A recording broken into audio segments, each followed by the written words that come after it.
Bonjour, bienvenue dans ce tutoriel sur l'utilisation d'IPTable. Si vous vous intéressez à la sécurité des réseaux et systèmes, vous avez déjà sûrement entendu parler de cet outil. Alors, qu'est-ce qu'IPTable? IPTable est un système de pare-feu qui utilise les règles pour déterminer le trafic qui est autorisé à passer et celui qui est bloqué.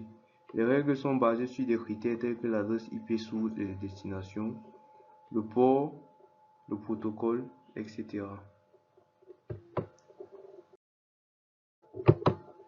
L'installation d'IPTable. IPTable est installé sur la plupart des distributions Linux.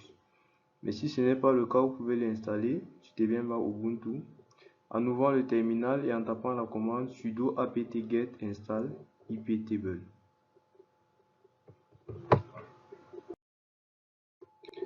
Passons maintenant à la configuration de la table filter. Alors, la table filter est la table par défaut utilisée par IPTable. Elle est utilisée pour filtrer le trafic réseau. La première étape pour configurer IPTable est de définir les règles par défaut pour la table filter.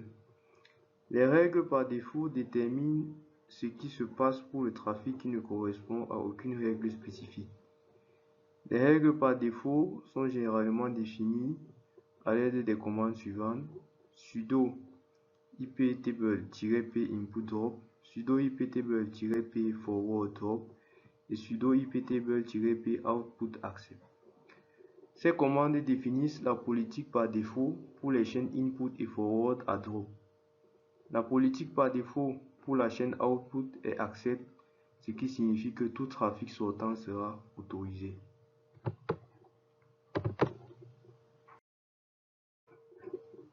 Alors, la configuration des règles avec IPTable.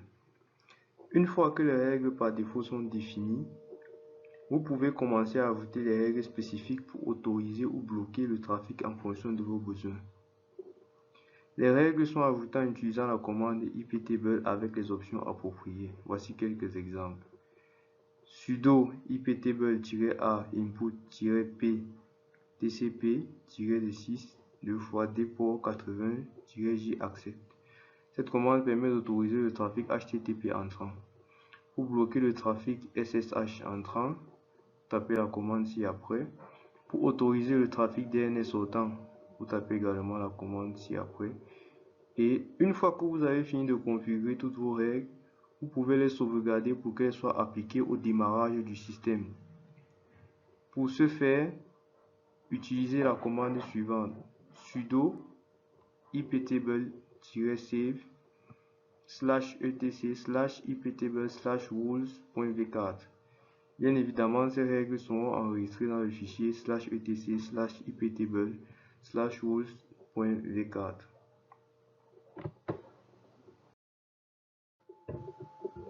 Alors bien évidemment, lorsque vous redémarrez votre système, les règles précédemment définies seront perdues. Pour éviter cela, vous pouvez utiliser la commande sudo iptable-restore /etc/iptable/rules.v4 pour restaurer les règles sauvegardées.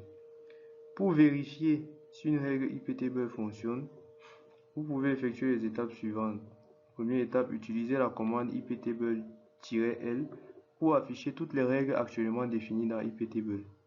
Deuxième étape, vérifiez que la règle que vous avez ajoutée est présente dans la liste affichée. Troisième étape, essayez de vous connecter à l'adresse IP ou au port que vous avez bloqué à l'aide de la commande telnet ou ping.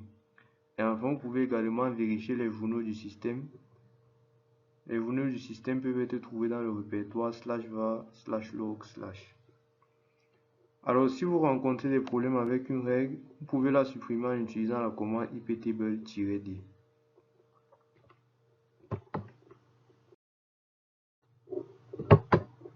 Alors, en dernier point, nous allons faire un cas pratique pour illustrer tout ce que nous venons d'expliquer.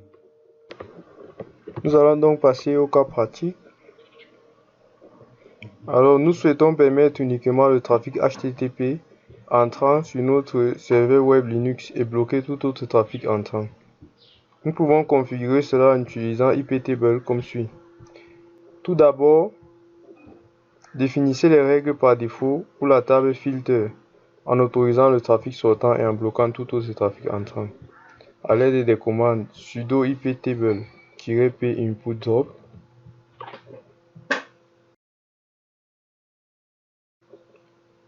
ensuite sudo iptable-p forward drop,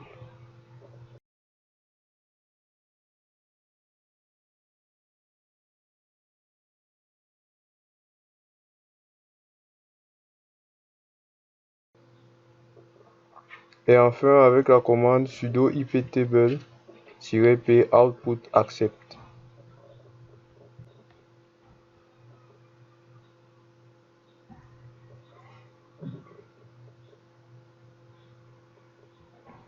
Cela empêche tout trafic entrant non autorisé.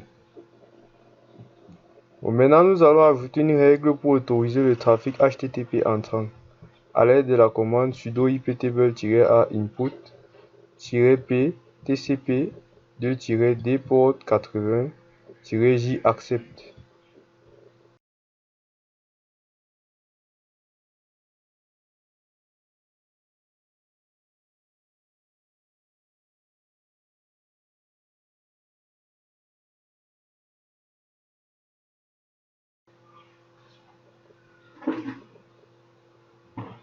Et enfin, nous allons sauvegarder les règles pour qu'elles soient appliquées au démarrage du système grâce à la commande sudo iptable-save /etc/iptable/rules.v4.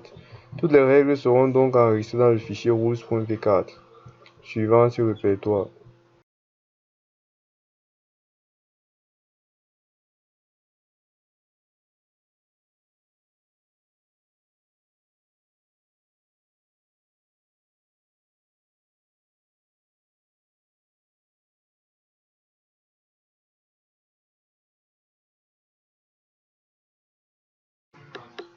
À présent, nous allons utiliser la commande iptable-l pour afficher toutes les règles actuellement définies dans iptable.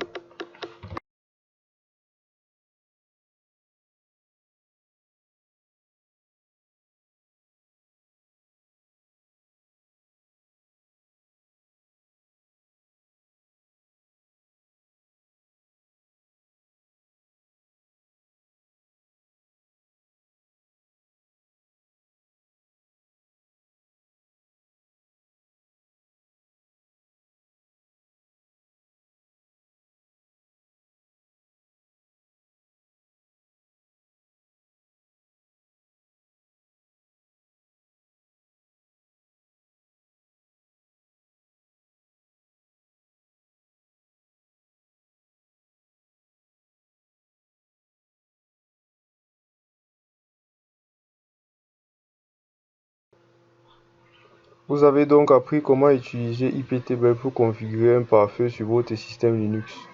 En utilisant iptable, vous pouvez contrôler le trafic réseau entrant et sortant pour protéger votre système contre les attaques malveillantes. J'espère que vous avez trouvé ce tutoriel utile. Merci de vous abonner, merci de l'avoir suivi et à bientôt.